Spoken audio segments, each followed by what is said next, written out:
let's get started. So the seminar today is on BP debating, which is the format that we use throughout the duration of semester 2. It's also the format that most other regions use primarily. So Europe debates just with BP, they don't do 3v3 at all. Most of North America also only uses BP, so it's the most common form of debating at the university level. There are some of the tournaments that this year that are going to be operating in BP. So it's just like 3v3, but better, in my opinion. So BP is just like more fun, I think. It forces you to think in a way that is much more creative. You have a lot less time. You often have to expand on other teams' arguments. So you kind of often do less deep analysis, but far more interesting analysis. The topics also, there's no topic selection, so you only get one motion, which means the motions tend to be on net deeper and better. That's a generalization, but I think is normally pretty true. Okay, so firstly the basics. There are 4 teams in BP debating, and there are 2 speakers on each team. Opening government, opening opposition, closing government, and closing opposition. That's a diagram of how the debate will function. So don't be confused. The government is like the same as the affirmative. You're supporting the motion and opposition is negating the motion. I think the key difference, honestly, is the prep time is quite a lot shorter. So you only have 15 minutes of prep. By the time you walk to the room, you have 13 or 12 minutes of prep. So it is certainly a more kind of not rushed, but it is a bit more hectic. But that's kind of what makes it more fun. You also have 7-minute speeches, so it's a minute shorter than Australs style, and you have something called points of information. I'm going to explain all of those things later, but that's kind of the order of how the debate functions. Both the opening teams go first, and then the closing teams go after them. So, in terms of scoring, for BP, you get a rank from 1st to 4th. That was Eugene and I at Worlds, coming in 4th. But winning at BP is feels great. Getting the 1st is the best, getting the 4th feels like shit. Because the way the points work, if you get a donut, you really sink yourself down on the standings, unfortunately. But if you get a 1st, you really sink yourself up. So it's shoot yourself up. So it's I don't know, there's more to lose, but there's more to gain, if you know what I mean. So it certainly feels more satisfying when you get a 1st, but it also is a lot harder to get a 1st in BP than it is to win a 3v3 debate, because you have to beat 3 other teams. That's how a score sheet will work for BP. So instead of just having a team in the green and a team in the red, you have a team in the orange and the blue as well. And obviously, similar vibe, there's always the team that has the most amount of points wins, but obviously get ranked from 1st to 4th, and that's kind of how it rolls. So, 2 teams arguing for the same side is normally the thing that confuses most people when they start doing BP, because they're oh, there are 2 affirmatives and 2 negatives. That's a bit weird, and it is totally weird, but it's very easy to get used to. And essentially, the kind of point of the closing teams is to just extend and expand on what their opening teams have done, and I'm going to explain that later. But the opening teams function very similarly to 3v3, affirmative and negative, with just one less speaker. So opening government is essentially affirmative. If you're giving a PM speech, so the first speech in opening government, it's basically like giving a first affirmative speech, but it will be a lot more messy because you don't have that 30 minutes of prep. So that speech often, it's not that it's less structured, but it's probably less deep, less detail, maybe a bit more hectic to give as a speaker. You obviously adjust to it, but it's don't kind of get annoyed at yourself if your speech feels a bit worse in BP, because that's kind of how it generally sort of will be by virtue of the format. So, extensions, I think, are the most important thing to talk about when it comes to BP debating. And they are what's delivered by the member of government and the member of opposition. So that's the first speaker of closing government and the first speaker of closing opposition. And extensions are your substantives, so your points, but in closing half. So they have to be different to what opening half has already said, but they also can't be a contradiction of what your opening half has said. And I think this is the hardest thing to learn in BP, because it's very easy to think you're making a new argument at closing, but actually you're just rephrasing what your opening has already said and adding one extra reason or one extra example. That will really fuck you, because that's what gets you a 4th quite quickly. So if your judge thinks that you're being what we call derivative, or saying what your opening's already said, you almost certainly will get the 4th or the 3rd, because it's not novel. But remember, your openings only had 15 minutes to prep the topic. So the chances of them taking all of the material, unless the topic is really shallow, which unfortunately sometimes happens, is quite small. So there often are extra things to say. And you just need to think of a way to be creative to actually come up with those arguments. And that's something that you learn, but it also means if you're someone who like thinks creatively and always has like random wacky like second speaker second points, you'll be great at BP. Because like that's exactly what you need at closing, because that kind of stuff is actually what can win you the debate. The other important thing to note before I get onto like what contradictions are, etc., is that if you're speaking member, you should not be doing much rebuttal at all. So I think one thing that member speakers who are new to debating tend to do is do like 5 minutes of rebuttal and then 2 minutes of extension. You want to do like 6.5 minutes of extension, because if you don't get your extension out member, you automatically are going to lose the debate because you haven't contributed anything new. So it doesn't matter how good your rebuttal is at WIP, aka the second speaker of the closing team. If you haven't presented an extension that's good or that's new or just at all, you will lose the debate. So that's the thing you must be focused on in that speech. And you don't want to fall down the trap of thinking you're like a second speaker, that you do rebuttal and then maybe an argument. It's like you must do an argument. You should treat that speech as you would a first affirmative speech or a first negative speech.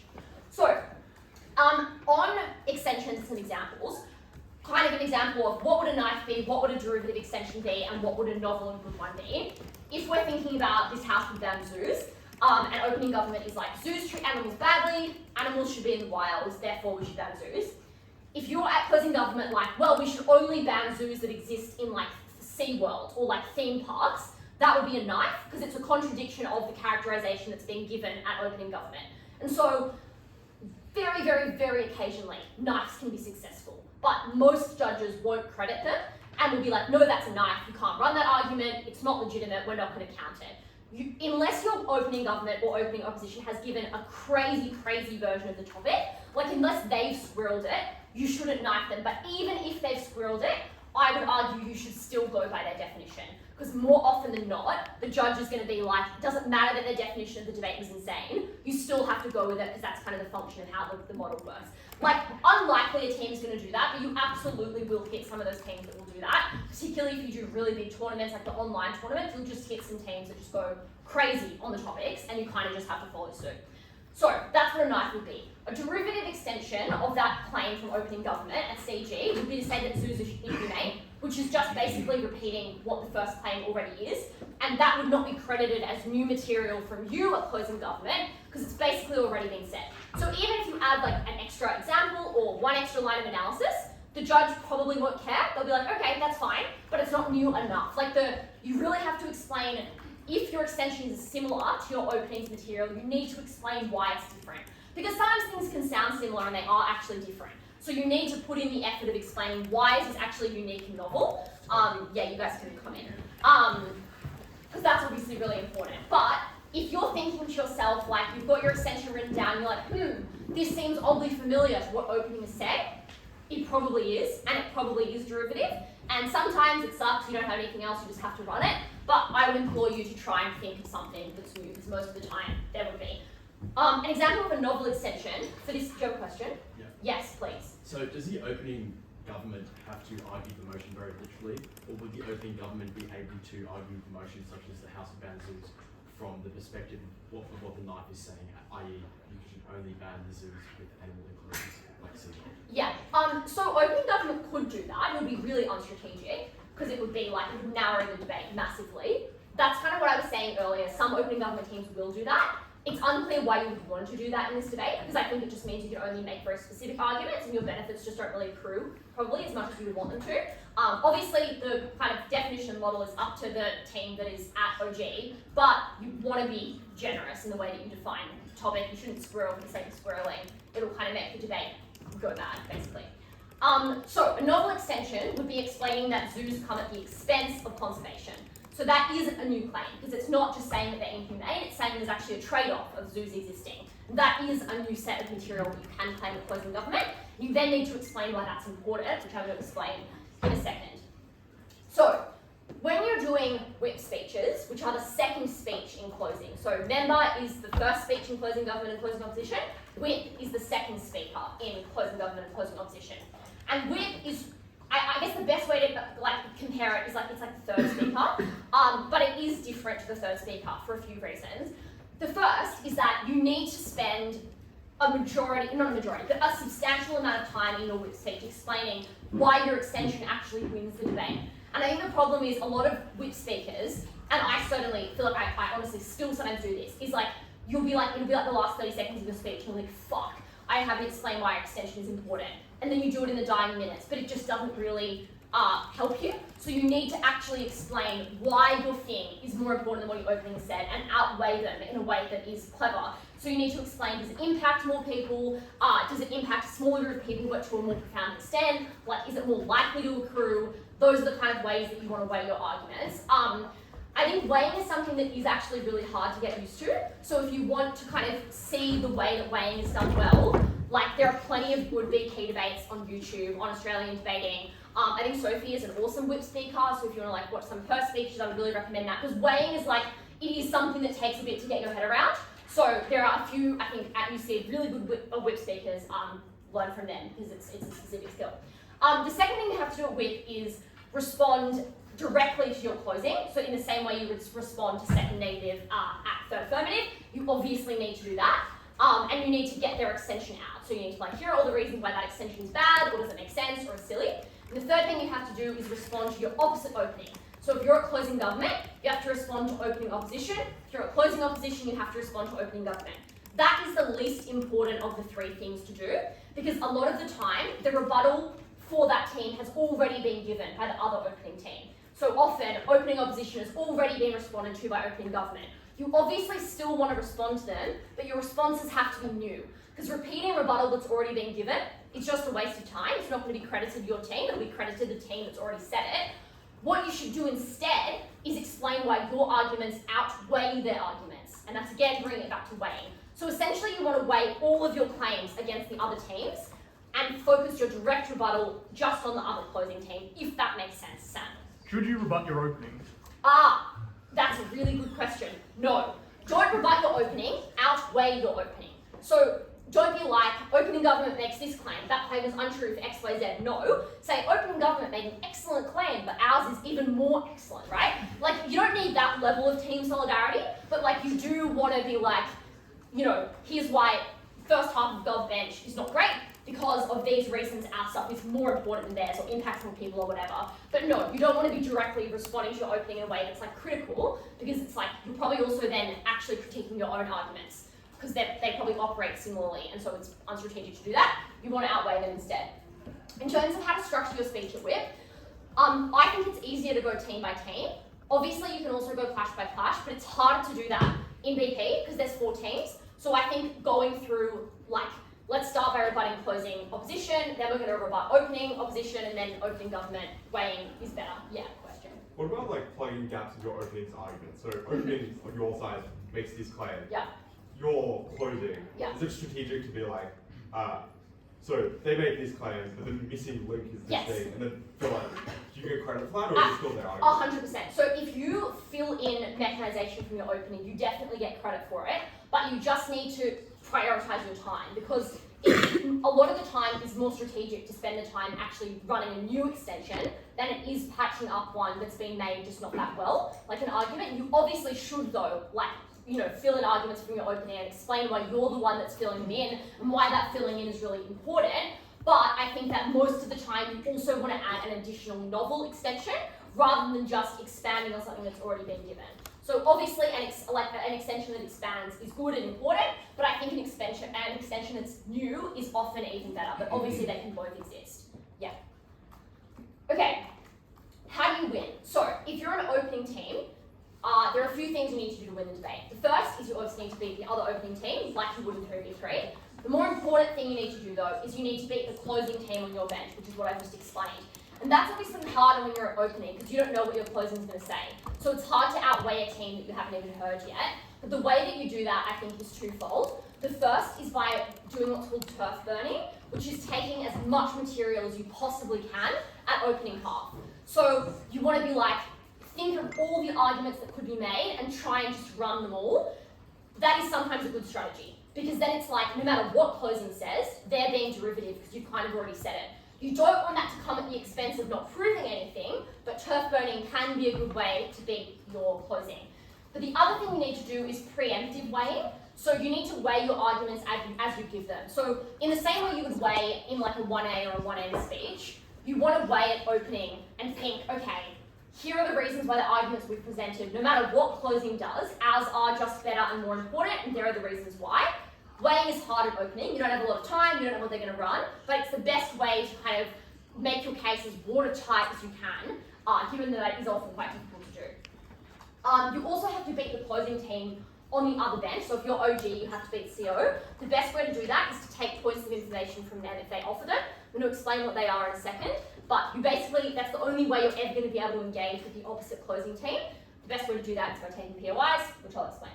If you're closing, you need to beat, again, the other closing team, which is just basic rebuttal. You have to beat your opening team, as I explained, by doing that weighing, which is really critical. And you need to beat the opening team on the other bench. And similarly, that's by taking their points of information, which they will offer to you, and not locking them out of the debate, aka only taking points of information from the other closing team. If that doesn't make sense, that's okay. I'm going to explain that in just a second.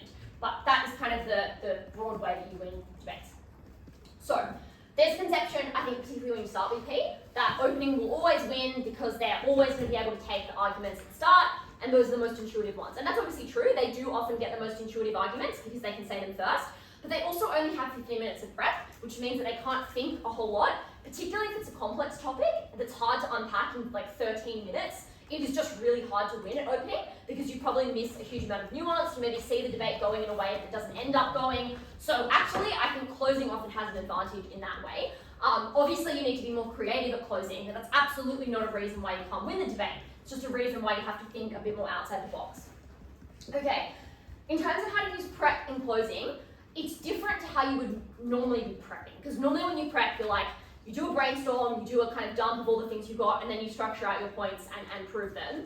That's not what you want to do if you're closing. So if you get CG or CO, what you want to be doing is you want to start by making a list of all the arguments you think that you could possibly run, and then have that in the debate as your opening is speaking and like cross them off. And sometimes you'll cross off all of them and you're like, we've got nothing. That is the unfortunate reality of VP debating. But often you will have a couple that are left. And that's kind of the most safe strategy. Then there's the gambler's strategy, which is where you think you've got some silver bullet, and so you just decide to spend your prep developing that a little bit. And that can sometimes work, particularly if it's a topic that you know a lot about. You're like, there's no way they're going to think of this really niche thing, so I'm just going to spend my time developing it. And sometimes that does work, but that is a more risky strategy. Because if they take it, then like you're a bit fucked. But no matter which strategy you take, like you can't have your speech written out if you're in closing. When prepping, it's like it's impossible because you just don't know what opening is going to run. So you need to be willing to be flexible and to adapt. Otherwise, you just 100% will be derivative and you'll never get it above a third, basically, which sucks. Okay, so points of information are the other kind of new addition to BP. And a point is a question that's asked. During another speaker's speech. And the way, Will, do you want to demonstrate giving a POI? On that point. Yeah. And then I'll be like, no thanks, or like, no, or I'll be like, yeah, I'll take that. So it's like, someone will ask you a question, and you either take it or you don't take it. First thing to say is, you can't ask points of information to your own bench. So if you're opening government, you can't POI closing government, that's against the rules. You can POI the other bench, you can't POI your own bench. Second thing is don't badger. So if someone said no to you, don't every 10 seconds that point, that is the most annoying thing to do. Ask every 30 seconds, that's fine. But every 10, super annoying. Also, if the speaker's already taken like 3 points, unlikely that they're going to take another one. The other thing is that protected time is a time where you can't get asked any POIs. So in the first minute of your speech and the last minute of your speech, no POIs can be asked. And that's the time where you know you're going to be able to get through your material and you're not going to be interrupted. So from minute 0 to 1 and minute 6 to 7, you're not going to be asked any points.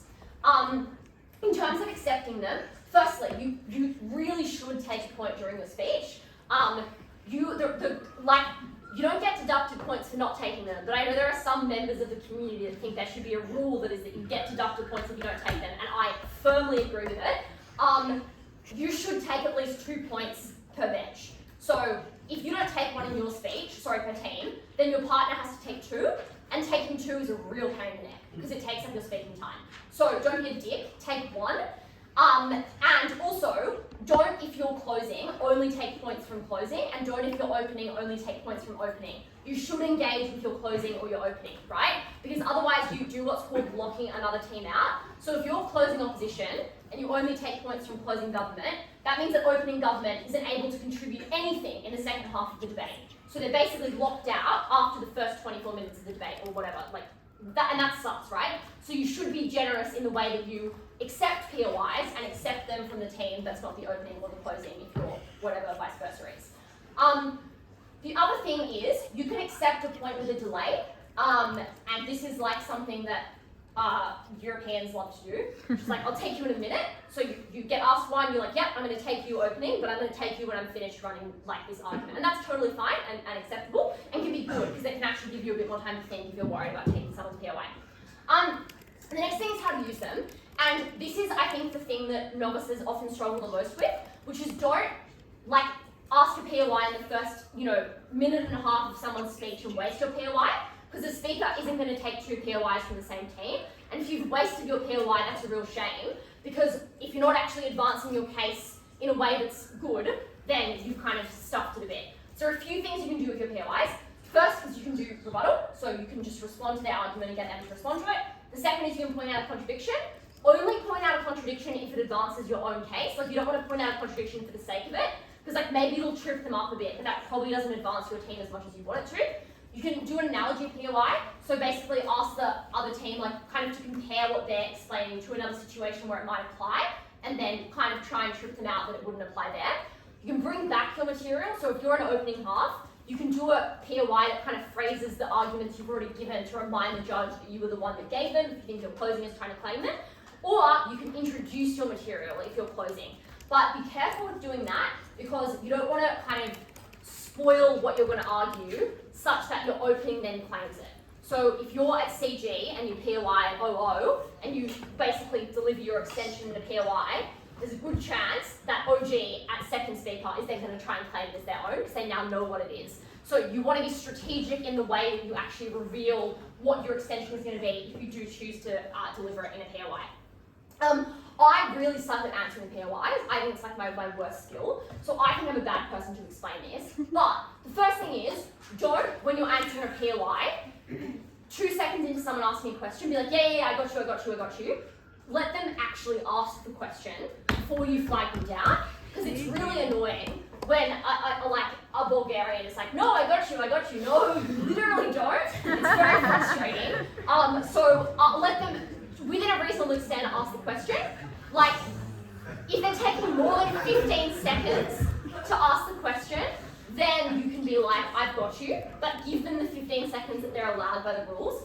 The next thing is to not rush your answer, but also be brief. So you want to answer the question properly, but you don't want to spend like 45 seconds answering a POI that's not that important. You also want to act confident with your answer, even if you're like, telling a lie or whatever, just be confident. And if you literally have no idea, which sometimes happens, like me in every IR round, I'm like, I fucking have no clue. You've just got to be like, I will get to that later, and you won't, but they don't know that. And that's like just what to do. And it's like, you don't get credit from the adjudicator for doing that, but it means that you don't feel like, it's not, if you respond being like, I don't know, that feels worse, it makes you feel bad. So you can have that little tactic, which I've used a few times. Sorry to my partner Eugene. In terms of judging VP, not as in how to judge it, there'll be a separate seminar on that. But this is in terms of responding to the way that judging happens. Judging VP is really tricky. It's a much more difficult skill than judging 3v3, which is why there are genuinely not that many people in debating that are excellent VP judges, because it takes time to learn how to do it. It's tricky to weigh different teams against each other. So it means that you just have to have a tough, thick skin, because you're going to get calls that you think are silly. Like, you're going to be like, that is insane, there's no way we got the fourth, we at least got the second. That will happen to you. Like, literally, that will happen so often. Like, Eugene and I's Worlds run, I can't even tell you the amount of frustrating calls we got, but you've just got to cop it. And just be better. You should be good enough, you should be good enough that even if you get a batshit crazy adjudicator, you're still able to win. And that's obviously a skill that takes time to develop, but that's kind of the best way you can, I guess, mitigate against that. But being kind to judges, particularly if they're new to judging BP, you should give them a bit of leeway because it is just really tricky to do. So, you know, if they say something that you disagree with or whatever, just move on and kind of get over it. Okay, tournaments are coming up. That QR code is to sign up for UDC. How do you actually determine who wins a BP debate? Like, what's the criteria you should be striving for with your arguments? If you, as a debater? Yeah, like, what's the criteria that judges are judging it on? Yeah, so I think that is subjective to the judge, but I think a good rule of thumb to apply when you're doing that is, first of all, you want to think, what is the way that I can make this argument that is going to make it seem like it's the most important thing in the debate? So in 3v3, you might want to be like, I want to mechanise this as well as I can.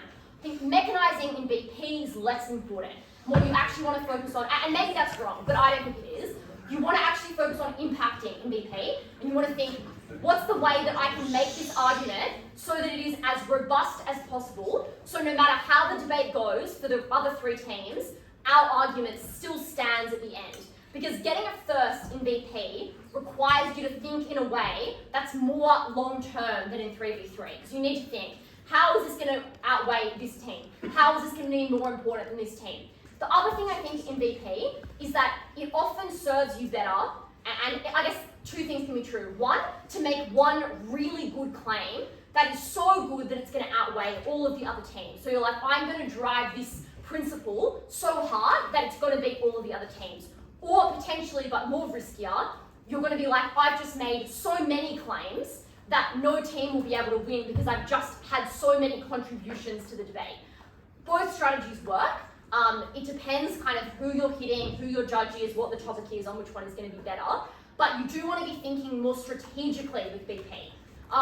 So you want to really think of, okay, I need to think what my strategy is, I need to think what the dream argument I can run is, and the dream way that I can weigh it. And that's something you want to have in the back of your mind. But honestly, it's just practice in terms of knowing how to actually successfully win BP debates. And I think that's why some people just are better at BP than they are at 3v3 or vice versa, because they are just really good at doing a huge amount of weighing or being creative or whatever it may be. Okay, so yeah, that's to sign up for women's trials. The tournaments were upcoming, BP novice, as said, that I would encourage, like most of you in the room are novices. If you're a first year, you're automatically a novice. What's the other criteria? Haven't broken Australs? Haven't broken Worlds? To have times Okay, yeah, so if you've only been to Australs once and you didn't break at Australs, you're a novice. If you're a first year, no matter how you went at Australs, you're automatically a novice. So I think, honestly, most of you in the room here are novices. That's a really good tournament to do because it'll be way more friendly and just like less intimidating than a regular tournament. UNISW IB is another really fun tournament. It's a tournament that has motions that are like really wacky and different and random. It's like anyone's game. Like it's a really fun time. The other thing to note is that ABPDC is coming up. It's in Melbourne. It's technically a major. It's like the Australian British Parliamentary Championships. Obviously, it's a trek because you have to go to Melbourne. That will be another really good tournament. So trials for women's are 2 weeks today. So they're going to be during the time that internals usually is. That's only for women and gender minorities, and that form is obviously available to sign up. If you have questions about that, Charlie and I are convening that tournament, so we can answer them. Oscar's also IB, so he can also answer questions about that trial process. World trials are the 2nd and 3rd of September. I would encourage people to trial for Worlds, even if they are no, they're not going to make a team, because it is really good experience. You know, the best debaters will trial for Worlds. It's really good to get practice against them. There's no downside of trialing. You can get feedback from the selectors who are really good, and the selectors will represent a lot of different circuits. So there should be like a European selector, an American selector, an Asian selector. So a good way to get feedback from like a variety of sources as well. And you never know, like, you know, things can happen. Okay, I think that is all. Does anyone have any questions? Yes. Sorry, I'm just wondering, will Yeah. there be fact check within the debate? Say that again, sorry. Will there be facts checking? Yeah. Well, what if someone makes something? If someone makes something up? Yeah. Well, no, there's not facts checking specifically. But it's not in, like,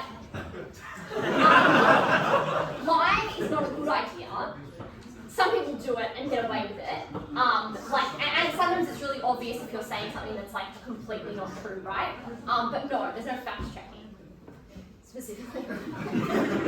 Can I add? Yes, please. If you are telling a lie, the other team or any three of the other teams may know the truth and Yeah. call you out on it. At which point, the adjudicator either has to decide which is true, which is most likely, and if you're telling a lie, it is hard to give reasons as to why it is true. Additionally, even though they're not supposed to, sometimes adjudicators do a cheeky Google during the debate or in prep. Which is probably not allowed, but sometimes makes people feel more confident in their decisions. So probably don't lie. People like you need the point that you know that is true, and then your counter argument, your opponent like a counter argument, but being used a lot. If they lie, you can call them out for lying and explain why it is a lie as well. And then again, it just becomes a question of what the adjudicator believes. Sometimes they get it wrong, but I would do my best to convince them that it's the truth and avoid lying if you know it. Yeah, and don't say that a team's lying when they're not lying. I would implore you all to watch the Australs Championship semi-final. That will be safe point. So don't say, if another team's like not lying, don't say they are. But if they are, call them out on it. But also respond properly. Yeah, okay, Will, yeah. If closing opposition gets the first, does that mean that opposition teams have won and opening opposition must get the second? True, no. So it is possible, and often that closing opposition gets the first, opening government gets the second, closing government gets the third, and opening opposition gets the fourth. Like, the order is totally random. Just because your other team, like your opening and your closing did well, it does not mean that you did well. So, like, if opening opposition blitzes it, if you're closing opposition, you absolutely can get the third or fourth. Their performance means nothing about your performance. Yeah. Any other questions? Yeah. First time, what's in this internals? What is it a practice session? Practice. So how does this whole class work? Like this? I'm just at the beginning. No, that's all good. Yeah, so every Wednesday we have internals, which will be a seminar that's like about 45 minutes. The seminar will be about, normally it's about a specific area, so like finance or economics or law or whatever. This week it's about a particular debating thing, but that's less common because we've kind of covered it now. We'll then have practice debates afterwards, and then we go to the like Forest Lodge Hotel for drinks after that. There are tournaments on weekends. Come up to me afterwards, I can explain that to you. But yeah, there'll be debates like. Even if you don't make a team, you can still come to internals, practice all the pros. Yeah, so like in terms of like making a team, like that's only for like a few tournaments a year that we have trials for teams. Like normally it's just like if you want to debate, you can debate as much as you want. Like you could debate every single weekend for the rest of the year if you wanted to. You shouldn't, but you can if you so desire. That's obviously yeah, correct, cool. Yeah, Sam. Would you say?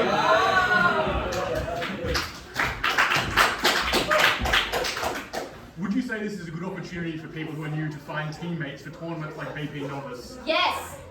If you're a novice, aka haven't done much debating, and you're like, I want to go to BP Novice, but I don't have a partner, this is such a good option for you to be like, does anyone else not have a partner? Can someone help pair me up with a partner? Yeah, so if you want to part of BP Novice and you don't have one, ask questions.